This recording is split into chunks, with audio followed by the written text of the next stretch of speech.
Interest करवा रहे हैं, मल्टीप्लाई डिवाइड करवा रहे हैं, डिमास रूल समझा रहे हैं। डिमास रूल का तो सबको पता है ना,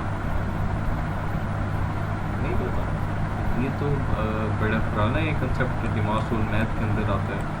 डिमास में ये होता है कि डिमास रूल जो है वो ये होता है कि उस हिसाब से आपने जो है वो अगर let suppose plus minus divide multiply सब एक जो है वो नंबर्स के अंदर इक्वेशन के अंदर आ गया, तो वो आपने कैसे करना है? आप पहले प्लस को करेंगे या माइनस को करेंगे या मल्टीप्लाई डिवाइड किस चीज़ को करेंगे? तो वहाँ पे जो है वो हम डिमास रूल जो है DMA है उसको फॉलो करते हैं।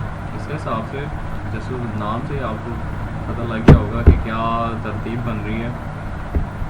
D स्टैंड फॉर डिवाइड, इसका मतलब सबसे पहले जो है वो हम करेंगे divide. M stand for multiplication, multiplication M से होती है। जस्ट सेकंड में एक चीज़ देख रहा था, तो अच्छा, तो इसका मतलब जो है वो आप फिर करते हैं मल्टीप्लाई, सही है, DMAS। फिर उसके बाद हमारे पास क्या आया? A का मतलब क्या है? एडिशन, यानी फिर आप करते हो ऐड। फिर उसके बाद S एंड में आता है S स्टैंड फॉर सब्ट्रैक्ट। तो तरतीब उम्मीद करता हूँ आपको समझ लगी होगी। DMAS है, सबसे पहले जो है वो हम डिवाइड करते हैं, फिर मल्टीप्लाई करते हैं, फिर उसके बाद जो है वो ऐड करते हैं और फिर सब्ट्रैक्ट करते हैं।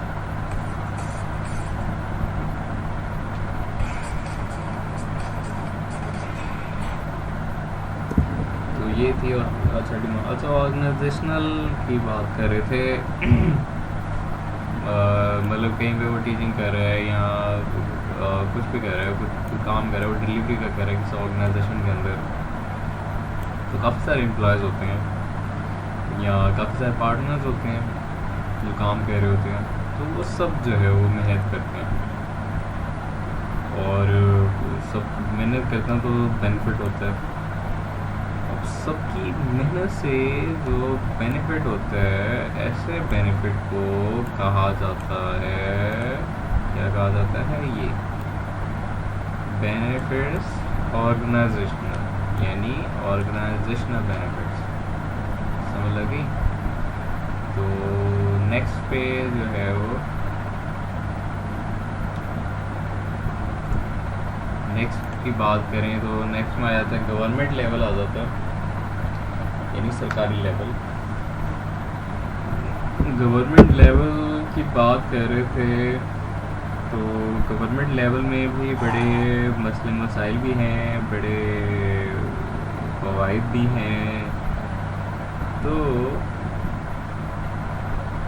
अब बात आ गई गवर्नमेंट लेवल की, तो गवर्नमेंट लेवल पे बेनिफिट कैसे होते हैं?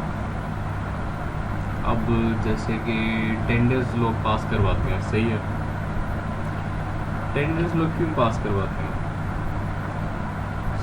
मतलब टेंडर्स आते हैं गवर्नमेंट की तरफ से ना, गवर्नमेंट लेवल में आते हैं टेंडर्स। आप ज़रा इस बात को समझने की कोशिश करें। टेंडर्स आते हैं, लोग उसके लिए जो है वो कोटेशन बना के सेंड करते हैं, तो एक हिसाब किताब बना के सेंड करते हैं कितना पैसा ये वो इतना बेनिफिट ये वो प्लान बना, तो सबसे बेहतर होता है उसी पर टेंडर मिलता है। सरकारी लेवल पे होता है सारा प्रोसेस। तो आप काफ़ी सारे लोग जो है वो अप्लाई करते हैं टेंडर हासिल करने के लिए। जिसका कोटेशन सबसे अच्छा होता है उसको मिलता है टेंडर सरकारी लेवल पे, गवर्नमेंट लेवल पे। अब उसको उसने अप्लाई किया टेंडर के लिए, उसको बोर्ड मिल गया, यानी कि उसका जो कोटेशन था वो सबसे अच्छा था, सही है, तो ही तभी उसको टेंडर मिला। टेंडर था गवर्नमेंट लेवल पे, उसको टेंडर मिला, यानी उसको अब बेनिफिट होगा, क्योंकि वो उस टेंडर पे वो सारा जो भी है वो इन्वेस्ट करेगा, उसको वो काम को कंप्लीट करेगा, फिर वहाँ से पैसा उठाएगा, उसको बेनिफिट होगा। ये वो उसको गवर्नमेंट लेवल पे बेनिफिट चाहिए, इसीलिए हमने इसका नाम गवर्नमेंट लेवल बेनिफिट्स रखा हुआ। उम्मीद करता हूँ आपको इसकी भी समझ लगी होगी कि गवर्नमेंट लेवल की बात जो है वो कैसे बेनिफिट्स के साथ लिंक्ड है। नेक्स्ट हम बात करते हैं इसकी कंट्री वाइज। कंट्री वाइज जो है वो बेनिफिट्स कैसे होते हैं, दिस इज़ वेरी इम्पोर्टेंट कि कंट्री वाइज जो बेनिफिट्स हैं वो कैसे हैं। आप खुद की तरह सोचें ना कि कंट्री वाइज जो बेनिफिट्स हैं वो कैसे हैं,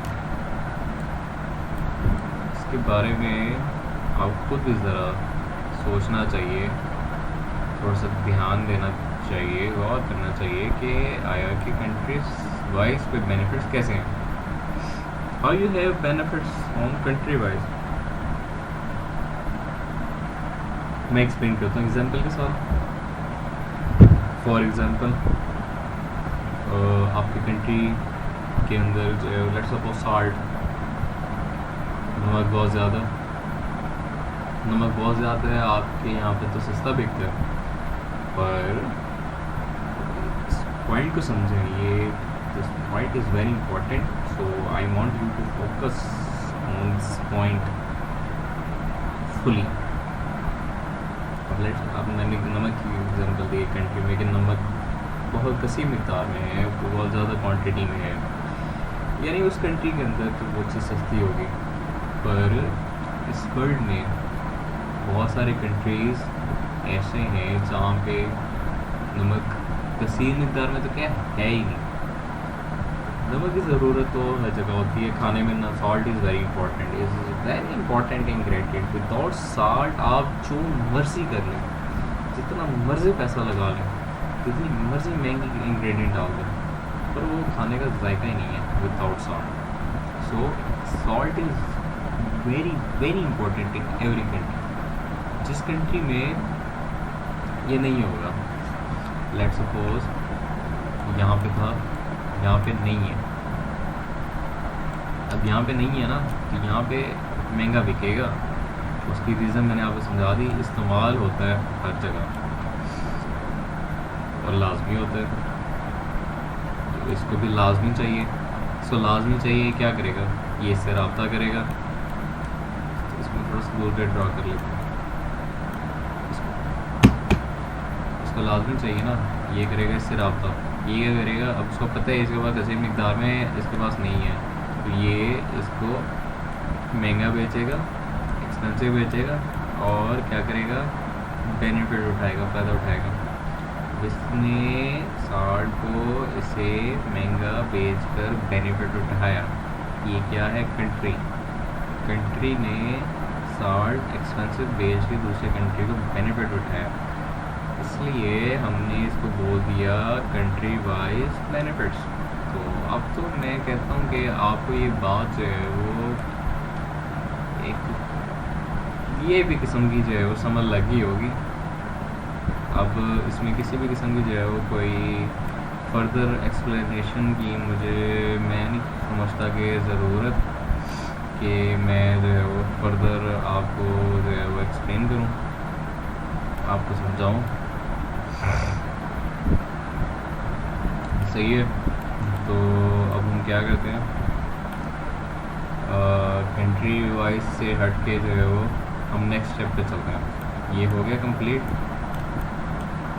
ये भी कंप्लीट था, ये भी कंप्लीट था, ये भी कंप्लीट था, ये भी कंप्लीट था। अब नेक्स्ट पे चलते हैं, वो है एवरीवेयर, बेनिफिट्स एवरीवेयर। ये ज़रा ट्रिकी है थोड़ा सा कि बेनिफिट्स एवरीवेयर किस तरह, मतलब जाहिर सी बात है, कैसे मतलब एवरीवेयर कैसे बेनिफिट, आप भी सोचते हैं, तो मैं भी सोच रहा हूँ, क्योंकि मैंने ये खुद अभी पहली दफ़ा यहाँ पे पढ़ा है। मैं तो कंट्री वाइज तक जो है वो कैरी करते रहा था।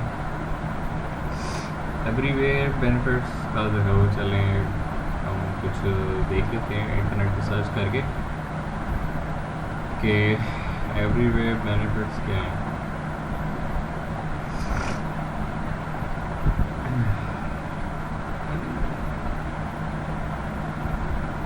अब एवरीवेयर बेनिफिट्स में व्हाट इज़ एनीवेयर ऑपरेशंस है